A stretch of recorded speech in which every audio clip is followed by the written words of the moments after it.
Tips to get yourself out of an awkward situation. Have you ever been in a situation where you find yourself crashing into question marks? Well, let me assure you, you are not alone. In various situations, we may find ourselves among people that bring the awe into awkward. That just might be that the situation or conversation all wrong or out of place. Or sometimes you can even forget that you know the person that's been talking to you for the past half hour. Well, you kind of have to learn how to put yourself out of the awkwardness of the situation. If you're interested in finding out some tips to help you get out of any awkward situation, keep on watching this video and you will be anything but awkward. Number 1, someone knows your name and you don't know theirs. The scenario is like this. The first guy comes up to Tom and says, "Oh Tom, it has been so long. How are you? How's the family?" Now, in situations like this, what do you expect Tom to do? Of course, he's going to answer very casually with, "Hey, I know, right? All is good. It was so nice seeing you again." And that's what you should do. When you find yourself in a situation where the person facing you seems to know you very well, but you seem to have forgotten them, then just act as if you know them. You can never go wrong with acting as if you know the person. Because here's a tip. If you show them that you don't know them, then you're going to make the other person feel really bad and make the situation even worse. Social save, after you have that quick chat with that person, just excuse yourself as if you have an important thing to do, but you don't, but they don't really know that. Or you can ask them for their contact information. You can find out the name of a person by getting the person's contact information. You can ask the person to put the information in your cell phone and then glance at the new contact listing before putting your phone away. Another way to find out the person's name is to ask for the person's business card. Many people carry business cards with them which include their name and contact information. Tell the person you want to keep in touch and ask for a business card. Ask the person to spell their name to make sure you get it right. This way, you'll save yourself from the awkwardness of the situation as well as save the other person from feeling bad about him or herself. Number 2, forgetting that you already met a person before. What's worse than forgetting someone's name is forgetting that you already know them. Something like this may happen. You see someone and you go up and you have a chat. Now, the chat seems to take a more casual than formal turn for someone you just met, but you don't mind. Then in the end, you ruin it all by saying it was nice to meet you. The answer is not one that you'd expect, especially if the other person says, "But we already know each other." Oops, you really don't want to go through that kind of situation because not only will it make you feel bad, but it'll undermine the other person. Like, come on, am I really that bad of a person for you to forget all about me? But don't worry, you can turn the conversation around. The social save, never ever say "nice to meet you." Always say "nice to see you." Whether you are meeting someone for the first time or not, this always works and it's a nice thing to say. Number 3, you laugh at a joke you didn't get. Well, this surely happens to a lot of us. For example, you're at a Christmas party and your uncle tells a joke. You don't get it, but you laugh to make your uncle feel good about himself. But this can sometimes backfire.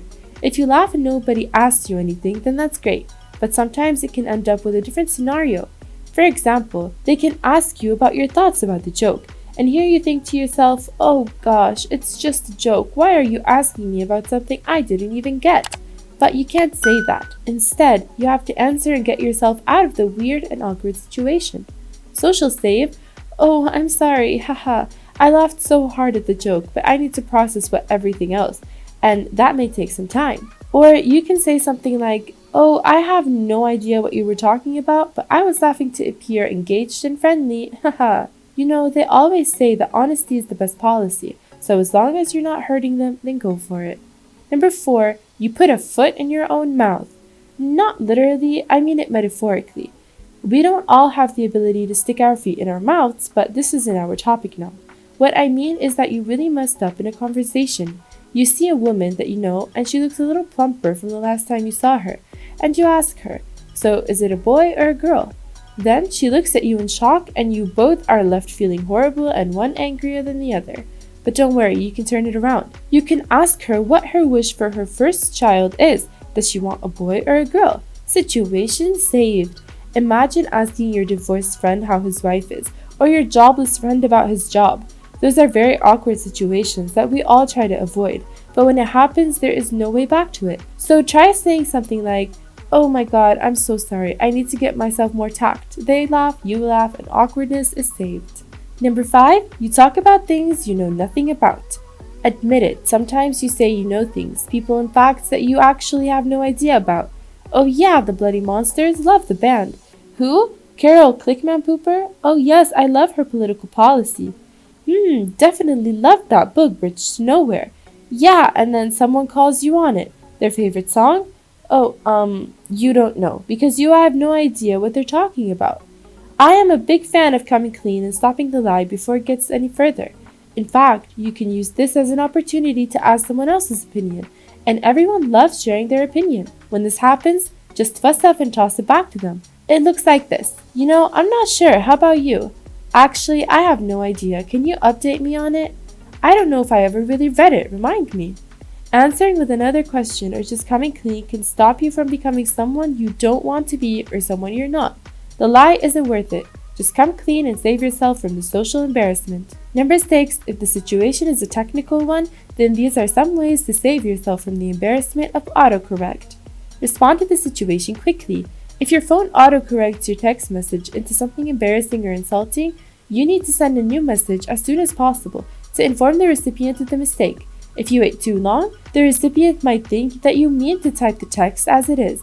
Send a new message apologizing for the mistake. Laugh it off. People today know that most phones use autocorrect software, so when you accidentally send a message that doesn't say what you want to say, most people will understand the mistake. Make a joke by texting something about the mistake right after. Text, LOL, my phone apparently thinks differently than I do. Consider turning off autocorrect. Most phones will give you the option to turn off the autocorrect software. If you turn off autocorrect, it might take you longer to type out a text message, and you will still might misspell words, but you will know that you're sending a message you're meant to type. Some phones will underline misspelled words for you so you can fix them on your own. Check your phone's user's manual to find out how you can turn off your autocorrect software. Number 7. Now what if you're dealing with a bad date? Then here's what you should do. Change the subject. If your date is continuously talking about topics you're not interested in or that bore you, try changing the subject. Make a general comment about the topic your date is talking about or making a joke, and then introduce a new topic. Say something like, wow, that's neat that you're so passionate about cats. One of my big passions is soccer. I play every weekend, and I also have a huge party to watch the World Cup. Have you ever played soccer? Make a joke like, oh, Mr. Accountant, don't bore me with financials. I want to hear more about what you do for fun.